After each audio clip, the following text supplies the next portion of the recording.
வணக்கம்.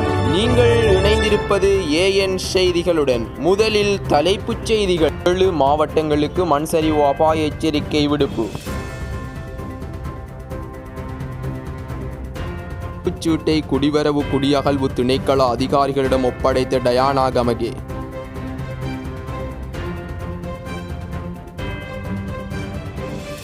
இன்றைய வானிலை முன் அறிவிப்பு.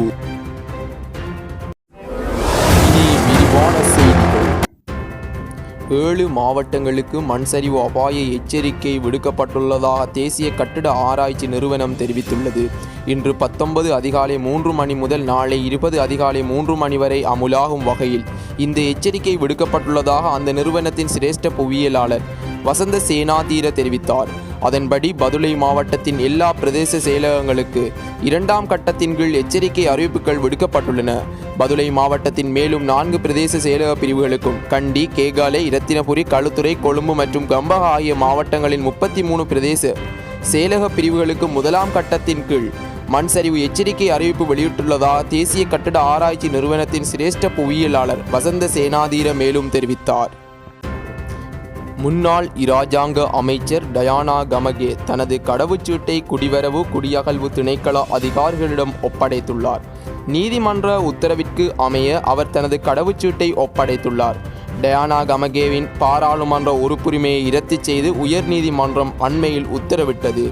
டயானா கமகே இலங்கை பிரஜை இல்லை என்பதால் அவர் தொடர்ந்தும் பாராளுமன்ற உறுப்பினர் பதவியை வகிக்க முடியாதென உயர் நீதிமன்றம் தீர்ப்பில் குறிப்பிட்டிருந்தது. இதற்கமைய அவர் பாராளுமன்ற உறுப்பினர் பதவியை வகிப்பதை தடுத்து நீதிமன்றத்தினால் எழுத்தாணை கட்டளை பிறப்பிக்கப்பட்டது.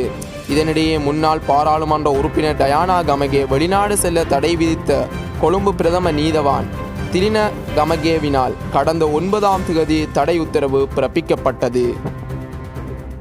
நாட்டிலும் நாட்டைச் சூழவுள்ள கடல் பிராந்தியங்களிலும் தென்மேல் பருவப்பேச்சுக்கு முன்னரான காலநிலை நிலவுவதன் காரணமாக அடுத்து வரும் சில தினங்களுக்கு காற்று மழையுடனான வானிலையும் அதிகரித்து காணப்படும். நாட்டின் பெரும்பாலான பகுதிகளில் வானம் முகில் சூழ்ந்து காணப்படும்.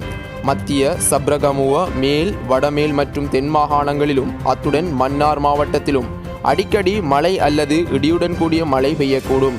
நாட்டின் ஏனைய பிரதேசங்களின் பல இடங்களில் பிற்பகல் 1 மணிக்கு பின்னர் மழை அல்லது இடியுடன் கூடிய மழை பெய்யக்கூடிய வாய்ப்பு காணப்படுகின்றது. சப்ரகமுவ, மேல் மற்றும் வடமேல் மாகாணங்களின் சில இடங்களிலும் அத்துடன் கண்டி, நுவரெலியா, காலி மற்றும் மாத்தறை மாவட்டங்களின் சில இடங்களிலும் 100 மில்லிமீட்டரிலும் கூடிய பலத்த மழை பெய்யலாம் என எதிர்பார்க்கப்படுகின்றது. தென் மாகாணத்தில் மணித்தியாலத்திற்கு சுமார் 30 தொடக்கம் 40 கிலோமீட்டர் வேகத்தில் அடிக்கடி ஓரளவு பலத்த காற்று வீசக்கூடும்.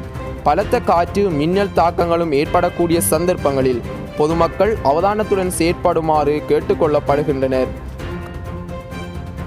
கடல் பிராந்தியங்களில் மன்னார் தொடக்கம் கொழும்பு, காலி ஊடாக ஹம்பாந்தோட்டை வரையான கடல் பிராந்தியங்களில் அடிக்கடி மழை அல்லது இடியுடன் கூடிய மழை பெய்யக்கூடும். சில இடங்களில் பலத்த மழை பெய்யலாம் என எதிர்பார்க்கப்படுகின்றது. நாட்டை சூழவுள்ள ஏனைய கடல் பிராந்தியங்களின் பல இடங்களில் மழை அல்லது இடியுடன் கூடிய மழை பெய்யக்கூடும். கல்பிட்டி தொடக்கம் கொழும்பு, காலி, கம்பாந்தோட்டை ஊடாக பொத்துவில் வரையான கடல் பிராந்தியங்களில் மணித்தியாலத்திற்கு 30 தொடக்கம் 40 கிலோமீட்டர் வேகத்தில் மேற்கு திசையிலிருந்து தென்மேற்கு திசையை நோக்கி காற்று வீசும். பேருவலை தொடக்கம் காலி, கம்பாந்தோட்டை ஊடாக பொத்துவில் வரையான கடல் பிராந்தியங்களில் மணித்தியாலத்திற்கு 60 தொடக்கம் 70 கிலோமீட்டரிலும் கூடிய வேகத்தில் அடிக்கடி காற்று அதிகரித்து வீசக்கூடும். இவ்வாறான சந்தர்ப்பங்களில் இக்கடல் பிராந்தியங்களில் மிகவும் கொந்தளிப்பாக காணப்படும். கல்பிட்டி தொடக்கம் கொழும்பு ஊடாக பேருவலை வரையான கடல் பிராந்தியங்களில் மணித்தியாலத்திற்கு 50 தொடக்கம் 60 கிலோமீட்டரிலும் கூடிய வேகத்தில் அடிக்கடி காற்று அதிகரித்து வீசக்கூடும்.